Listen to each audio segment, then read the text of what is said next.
In a bustling town lived a man named Rafiq, a respected trader known for his success, but also for his fiery temper. He was quick to argue, quick to judge, and even quicker to blame others for his problems. To the world, Rafiq was a man who had it all, but inside he was deeply restless. Every night, as he lay in bed, a strange emptiness weighed heavy on his chest, a feeling he just couldn't shake. One morning, while preparing for work, he caught his reflection in the mirror. He saw his angry eyes, the deep frown lines etched into his forehead, and a profound weariness in his expression. He whispered to himself, "Why is everyone around me so difficult? Why can't people just do things right so I can finally be happy?" But that morning, something extraordinary happened. The mirror seemed to shimmer with a soft, gentle light, and then a calm voice spoke. "Maybe it's not the world that needs to change, Rafiq," it said. "Maybe it's you." Startled, Rafiq stumbled back. "What? Did my mirror just talk to me?" The voice continued, its tone serene but firm. "You spend your life blaming others, but you never once look at what's inside of you. You see the world as you are, Rafiq, not as it is." He rubbed his eyes, certain he was imagining things. But curiosity got the better of him. He leaned closer to the glass and whispered, "What do you mean?" "I work hard. I'm responsible. I just expect people to do their part." The mirror replied softly, "When you shout at your wife, does it make her better? When you scold your children, do they learn love or do they learn fear? You try to control everything around you, but you have no control over yourself." A sting of truth hit Rafiq. He wanted to argue, to defend himself, but deep down, he knew the mirror was right. That day, he went to work with those words echoing in his mind. When a worker made a mistake, he felt his usual anger rise, his face flushing hot. But before a single harsh word could escape his lips, he remembered, "You see the world as you are." He took a deep, steadying breath and said calmly, "It's okay. Just fix it and be more careful next time." The worker, braced for a tirade, looked up in surprise, then nodded gratefully. And for the first time in years, Rafiq felt a wave of peace. That night, he stood before the mirror again. "You were right," he admitted quietly.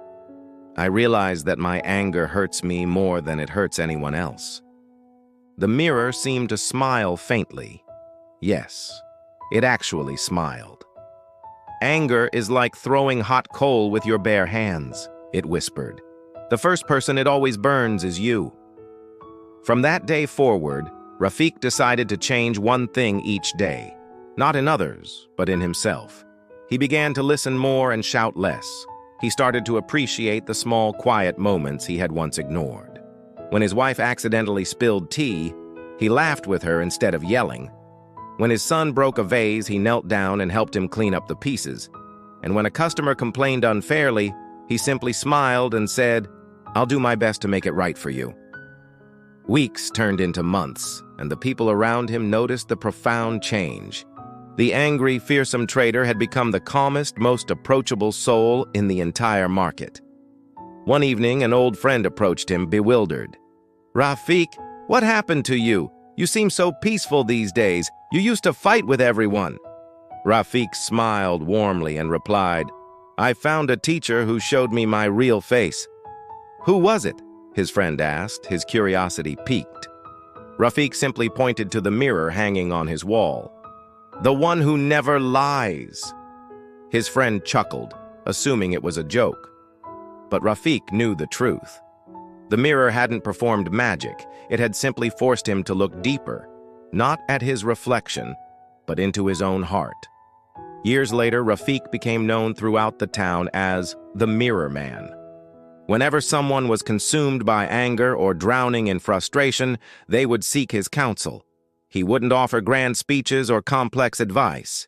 Instead, he would hand them a small polished mirror and say, "Look at this first. All your answers are right there." Some would laugh, others would frown, but those who truly looked, who truly saw themselves, discovered the truth, that peace begins not with the world, but with the self. Rafiq would often say, "Life will always give you mirrors, people who challenge you, people who anger you, people who hurt you.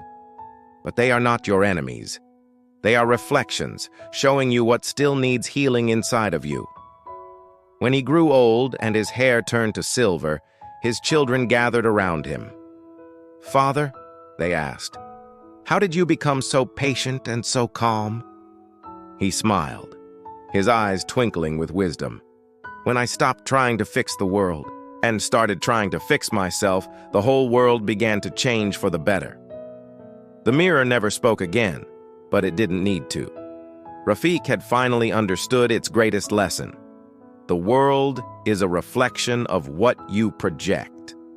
If you want to change the reflection, you must first change the one who stands before it. True peace doesn't come from controlling others.